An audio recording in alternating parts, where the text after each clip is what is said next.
And thank you, Mohammed, for the invitation. Thank you for the organizers here. My name is Junaid Ahmed. As you all know, I'm running for Congress from the Illinois 8th Congressional District. A very brief background, just a few seconds about myself. I'm son of Indian immigrants and immigrant myself.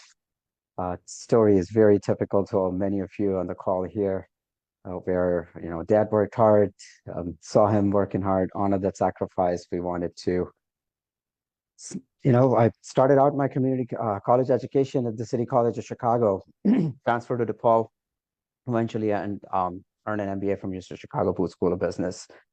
Today, I'm a proud father of four. I own a tech consulting firm, and I've been a community organizer and activist in the area, fighting for the rights, basic human rights, and healthcare to be treated as a human right, and environment protection and all that. So our topic at hand today about Venezuela, Greenland, and how that kind of ties back to us. So I'll quickly jump onto that. Right, the Trump administration's approach to Venezuela has been reckless and counterproductive.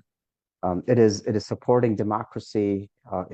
Instead of supporting democracy, what he's doing is, uh, you know, it is relying on sanctions, military posturing, economic pressure, so that he could take over their oil. I mean, basically, it's just dictatorship.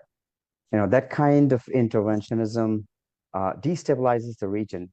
It fuels humanitarian crises and undermines international law. The broader impact is that it damages U.S. credibility across Latin America. What it is to say now that Putin wants to do something, go to Ukraine, pick up someone, China wants to do something, how can we now go and tell them that is not right? And that the future is at stake here, and it is dangerous. We cannot claim to support self-determination while attempting to dictate outcomes through coercion, right? And when it comes to Greenland, those comments are deeply troubling and fundamentally anti-democratic, right? I mean, Greenland is not a commodity. Really, he's talking as if he's going to go pick up X from the store, right? I mean, it's a home to people with the right for self-determination, and threatening economic and political coercion against a self-governing territory and a NATO ally. From all of that, it's a NATO ally, and that's undermining international law and weakens our alliances.